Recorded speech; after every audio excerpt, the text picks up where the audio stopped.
because our next speaker is Ebony. That is her name, and she's a deaf black woman. And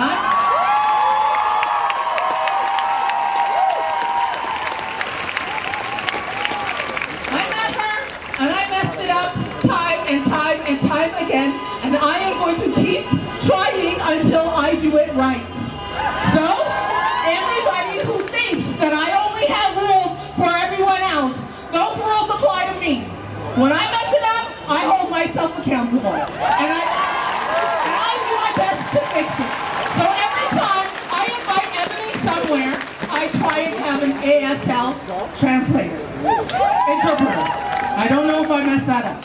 I'm sorry. I am also going to endeavor to learn sign language because Ebony should not only be speaking to people outside of her race about issues, about her life, about her experience.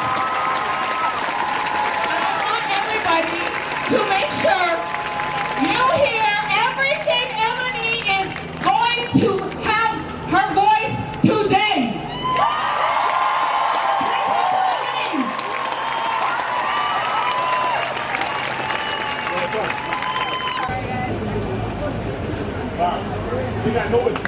However it works. I want to take just a minute of peace. I want to show you how wonderful it is to be here after COVID, for all of us to be so brave to come here. Sign this, it means I love you. Put your hand in the air so it looks like this. That means I love you. This is your body being involved in the learning that we're doing today. Aye. Let's go forward. I know most of you don't know me. My name is Ebony. My last name is Gooden.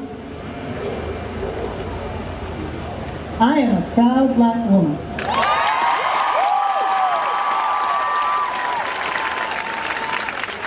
I am proud and black and tough.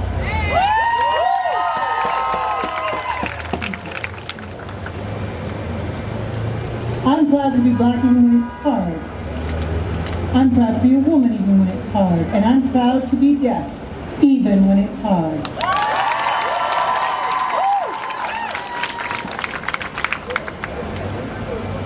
My hands are shaking right now. I'm feeling very emotional. I'm a little scared. I'm in grief. I'm angry. What has happened to bring us here has made me feel these feelings. Showing the police pushing someone against a wall, telling me to sit down, police oppressing me, because I'm a black woman. Because I was trying to protect a friend I was with a friend who was talking suicide, and I was trying to protect them, and they told me to sit down. And I was born in the States, and I moved to Calgary 20 years ago, and I feel I'm scared. I want to tell you the story of a black deaf man whose name was Earl Pearson, who almost died. Thank God, thank you God, thank you for keeping him alive. I'm going to tell you that story. He was driving on his way home when the police pulled him over. They told him to get out of the car. He put his hands in the air, but of course he couldn't hear. He kept pointing to his ear to show them that he couldn't hear. They began punching him. He almost died from the brutality. He had a card he was trying to show them that said, "I'm deaf." And there's video that shows the police going, oh, you're deaf. Oh, I missed that. Ha ha. I'm scared because I was in the march last Wednesday. Many of you here were on that march, but I was the only black deaf woman there. I'm the only black deaf woman in Calgary. That's it. There's one of me here in this entire city. And there aren't any black deaf interpreters here. Well, there's one, but I've never even met her. never shows up to interpret. When we were chanting, I was standing there not knowing the words.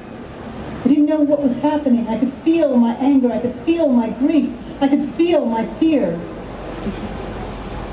And then an interpreter showed up. Just showed up. Started to interpret. And then I could feel like my anger was part of the entire room's anger. The entire group's anger. I felt like we were all one. I didn't have, if I was feeling scared, I could feel scared with them. That's accessibility, and that matters. It matters. I don't want to be separate from all of you. With accessibility, I can be part of what you're doing. I can show that my feelings are the same as yours, that we are together.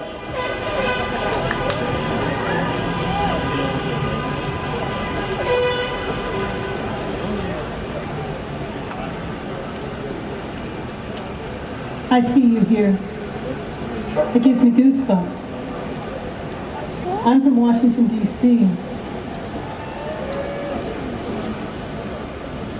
And I know what that means for a lot of you here, and I know that you feel the same fear I do.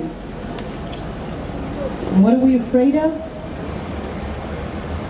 We protest, we're supportive, but the day will come when you leave, and you'll forget. Black people will still be here. Black people will still feel anger, will still be afraid. I know a lot of times we have a short attention span. As soon as we leave here, it's done. But we have to continue. We have to push through. We have to scream. We have to get this done. We have to make this change. I love you all.